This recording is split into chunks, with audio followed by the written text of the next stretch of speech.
There are things that happen in plain sight that no one sees. Not because people aren't looking, but because the mind refuses to hold certain shapes of darkness. It files them away as ordinary. A quiet street. A bus driver waving to his neighbors. A white two-story house with the windows boarded up from the inside. For 11 years, that house sat on Seymour Avenue in Cleveland, Ohio. People walked past it every single day. Children played near it. A school bus driver parked in the driveway and carried groceries inside, and sometimes played music in the backyard. And nobody knew. Or maybe some part of them did, and the knowing was too much to carry. This is the story of Michelle Knight. It is not a story about a monster, though a monster is in it. It is a story about a woman who was made invisible by the people who were supposed to see her, and who refused, in the end, to disappear. Michelle Knight grew up in Cleveland wanting to be a firefighter. Then she wanted to be a veterinarian. She was small, 4 feet 7 inches, and got called Shorty by the people who knew her. She grew up in a house with not much in it. No couch to sit on. No stove. She later recalled cooking on a space heater just to get a warm meal. Her childhood was hard. That is documented. She told her mother at 17 that she had been assaulted at school. She carried things that teenagers should not have to carry, and she carried them largely alone. But she was still a person who wanted things, who had plans, who loved her son. His name was Joey. He was born when Michelle was still a teenager, and by 2002, when Michelle was 21, Joey was 2.5 years old and already in the custody of the state. There had been an incident. Her mother's boyfriend, drunk, had fractured Joey's knee. Social services stepped in. Joey was placed in foster care, and Michelle was trying. She was fighting to get him back. She had a caseworker. She had court dates. She was doing exactly what the system asked of her. Before we go further, drop a comment and let us know where you're watching from. We'd love to hear from you. And if you enjoy true crime stories like this, make sure to like the video, subscribe, turn on the notification bell, and share it with someone who'd love it too.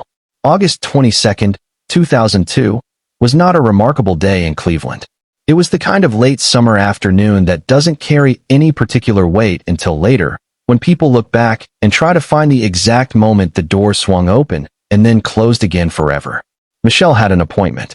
A meeting with the social worker who handled her son's case. Her chance to demonstrate she was fit, present, fighting. The kind of appointment you do not miss when everything you love is on the other side of it. But she got lost. She was in an unfamiliar part of the city, running late, and beginning to panic. She stopped inside a convenience store and tried to ask for directions. Nobody could help her. She tried a payphone. It didn't work. She later described that moment, standing outside, the appointment slipping away from her, her son's face in her mind, as one of the most helpless feelings she had ever had. That is when a man she recognized approached her. She knew him as the father of a girl she was friendly with. A neighborhood name. A familiar face. He said he knew where the office was. Said he could drive her straight there. Said it would only take 5 minutes. She got in the car. His name was Ariel Castro. He was 52 years old. He had worked as a school bus driver for the Cleveland Metropolitan School District for over 2 decades. He lived at 2207 Seymour Avenue in a neighborhood called Tremont. He had 4 children with a woman he had been violent toward for years, so violent that she had eventually fled, taking the children with her. He had a history of domestic violence charges that had been dismissed on a technicality. He played bass in a band. He attended church on Sundays. He did not drive Michelle to her appointment. He drove her to Seymour Avenue, and when they arrived, he told her he had a puppy inside. A puppy for her son Joey. He was going to give it to her. "Come inside," he said. "Just for a minute." She went inside. He shut the door, and the world she had known ceased to exist. What happened in the hours and days after Michelle Knight walked into that house is something law enforcement and courtroom testimony would later reconstruct in precise and devastating detail. She was restrained, first in the basement, then later in rooms upstairs that had been fortified with locks and alarm systems that Castro had built himself.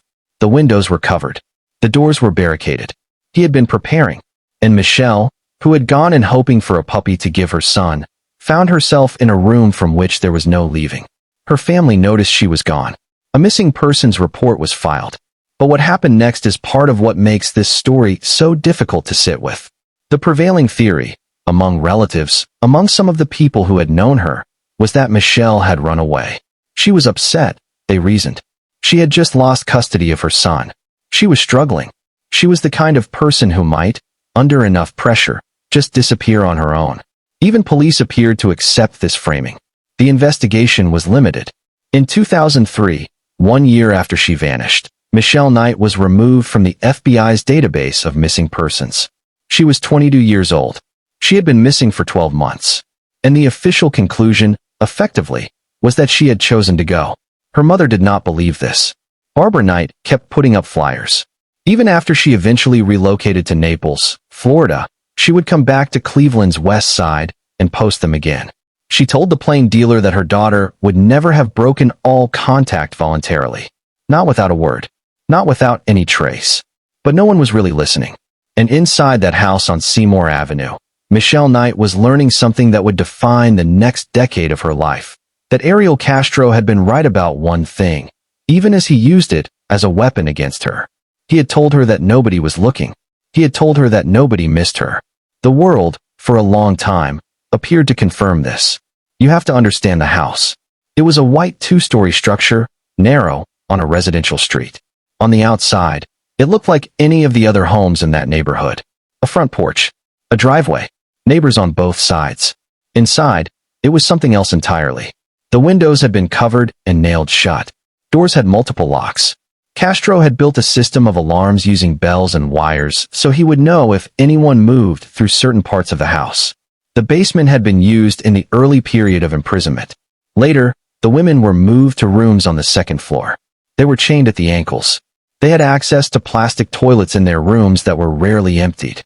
They were fed one meal a day.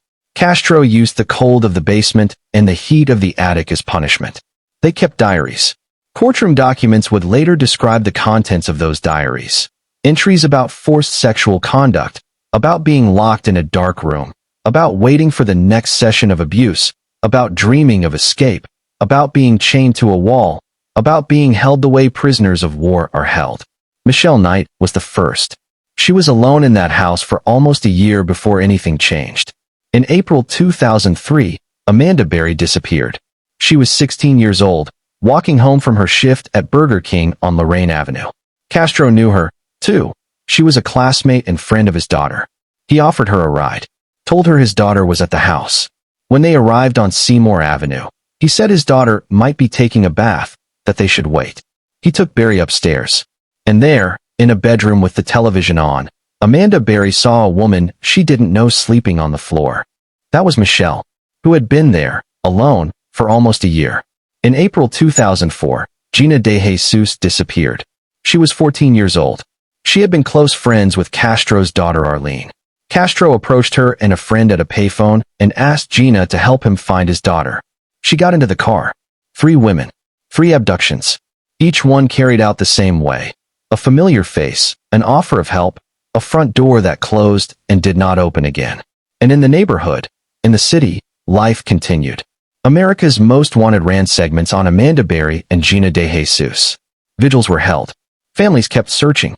One of the people interviewed for the America's Most Wanted segment about Gina DeJesus was Arlene Castro, Ariel Castro's own daughter, Gina's best friend, who went home, after filming, to a house where Gina was being held. Michelle Knight received almost none of this public attention. Her case had been effectively closed. She had been written off. And Castro, by some accounts, used this against her. He reminded her. He was specific about it. He would compare the coverage of Berry and DeJesus, the vigils, the posters, the TV segments, to the silence around Michelle. He called it proof that no one was coming.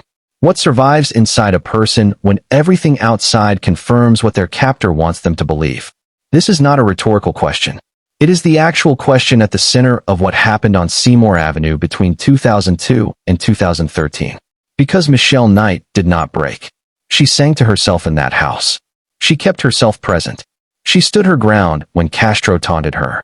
When he beat her. When he used her as what a source close to the case would later describe to CNN as his primary punching bag. When he hit her with hand weights. When he starved her for days. When he caused her to miscarry again and again and again through deliberate and calculated violence. What are reported to be 5 pregnancies over those years. She found ways to hold on to herself that most of us will never have to discover. Because most of us will never be placed in a position where the only thing standing between you and complete erasure is some interior decision to remain. And then Gina DeJesus arrived. And something shifted. In the small room where the two of them were eventually kept together, they became something to each other. Michelle would later stand in a courtroom and call Gina her teammate. "She never let me fall," Michelle said. "I never let her fall. She nursed me back to health when I was dying from his abuse." She described it as the only good thing to come out of what happened in that house. Two women, chained in a room, keeping each other alive through the sheer refusal to give up. On May 6, 2013, Ariel Castro left the house and made a mistake. He failed to lock the inner door. He locked the outer storm door, the bolted exterior one, but the heavy inside door was left unsecured. Amanda Berry, who was in a room with her 6-year-old daughter, a child she had given birth to while in captivity, who Castro was the father of, who had been told by her mother to call the chains on Amanda's ankles bracelets, Amanda Berry noticed. She had tried before. Castro had tested them. He would leave things partially unsecured and wait to see if anyone would try to get out. Anyone who did was beaten. So Amanda Berry did not try to break through the storm door. She was afraid it was another test. Instead, she screamed. She screamed until she saw a neighbor through the screen, a man named Charles Ramsey, who was eating a meal at home when he heard the sound. Ramsey and another neighbor named Angel Cordero came to the door. They kicked it. They got it open enough for Amanda and her daughter to crawl through. Amanda Berry ran to a neighbor's house and called 911. The call was recorded. She said, "Help me. I am Amanda Berry. I've been kidnapped, and I've been missing for 10 years. And I'm here. I'm free now." When police arrived at 2207 Seymour Avenue and went upstairs, they found Michelle Knight and Gina DeJesus in separate rooms. Cleveland police officer Barbara Johnson was among the first inside. She later described going up the stairs and calling out. And then Michelle Knight, 32 years old, who had been in that house since she was 21, pushed her head out and saw a badge. Officer Johnson recalled that Michelle launched herself out of the room and into her arms. She was so small, so thin, that Johnson thought for a moment she was looking at a child. Michelle kept repeating the same words. "You saved us. You saved us." She dropped to the ground outside, kissed the pavement. Thank God. She had been in Ariel Castro's house for 3,947 days. The aftermath moved quickly, in the way that major criminal cases do: grand jury, charges, plea negotiations. But the weight of it was not procedural. The weight of it was human. Amanda Berry's mother had died in 2006 without knowing what had happened to her daughter.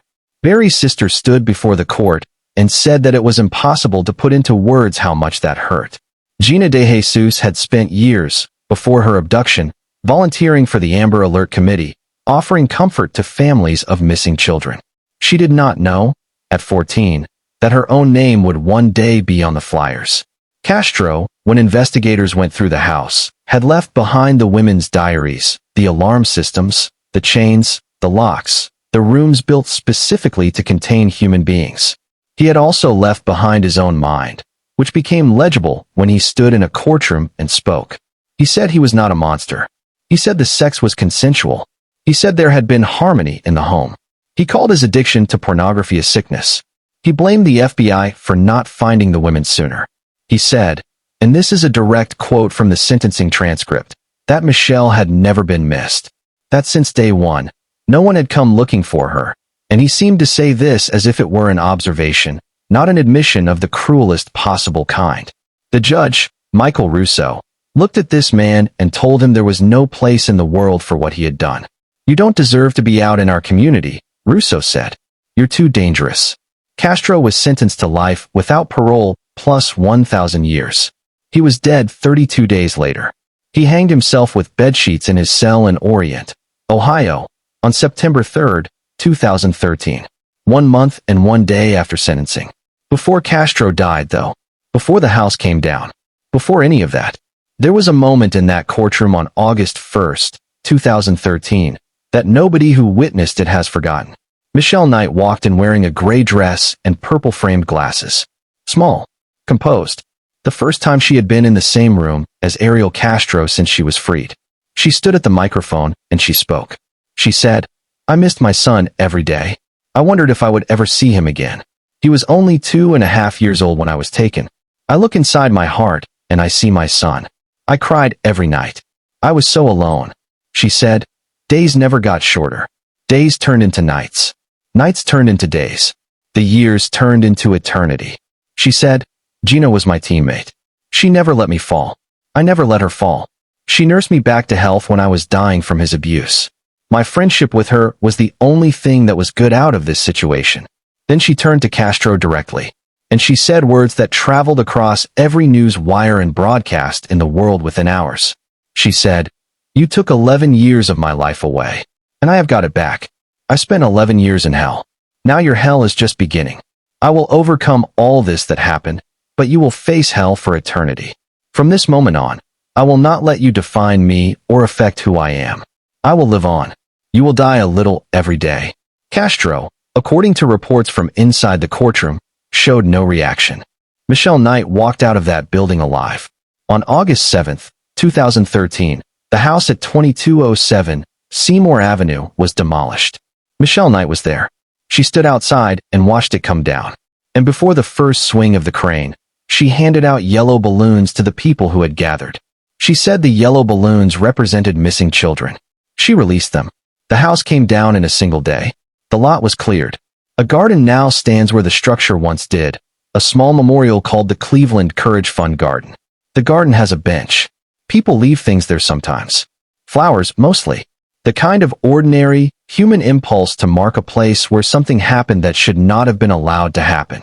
Michelle Knight later wrote a memoir about her experience, titled Finding Me. She changed her name. She built what she called a chosen family. She did equine therapy. She found love. She said, years after everything, that she had chosen to forgive Castro, not for him, but because she didn't want the emotional chain of what he had done to hold her back any further. I didn't want it to control my life anymore, she said. So I had to break free. She also said this in an interview with ABC News. You can overcome all obstacles that stand in your way. Don't let the darkness control your light in your life. She is, at the time of this telling, alive. Still in the world. Still speaking. There are things that stay with you after learning this story. One is the missing persons database. The decision in 2003 to remove Michelle Knight's name, to essentially conclude, without evidence, that a 22-year-old woman had walked away from her life by choice. The assumption embedded in that decision, about who matters, about whose absence gets treated as a tragedy and whose gets treated as a choice. Michelle's mother kept putting up flyers. That is also part of the record. Another thing that stays is the house itself. Ordinary from the outside. A school bus driver's house in a working-class neighborhood. The kind of place you don't notice because there are thousands of them on thousands of streets. The alarms Castro built inside, the bells on wires, the barricaded doors, were completely invisible to the world outside. You could walk past it every day and never know. Charles Ramsey, the neighbor who responded to Amanda Berry's screams, was asked later why he had moved so quickly, without hesitating. He said he just heard a woman screaming. That was enough. Sometimes that's all it takes. Someone who hears the sound and doesn't file it away. Someone who moves toward it instead of away. And then there is Michelle Knight, standing in that courtroom in her gray dress and her purple glasses, small enough that a police officer mistook her for a child when she emerged from that room on Seymour Avenue. She walked into that courtroom 11 years after she walked into that house, trying to find her son. She walked in as herself. She said her name out loud. She did not flinch. She looked at the man who had taken 11 years of her life, who had told her no one was coming, who had used her silence as proof of her worthlessness, and she told him exactly what she thought of his accounting. He was dead within the month. She is still here. If this story moved you, if you felt the weight of it, leave a comment below. Tell us what you're thinking. There's no theory to hash out, no suspect to weigh. This case is closed. But the questions it leaves behind, about who we look for, about who we believe, about the houses on ordinary streets, those stay open. Like the video if Michelle Knight's strength stayed with you. Subscribe so you don't miss the next story. And share this one with someone who needs to hear it. She said she would prevail. She was right.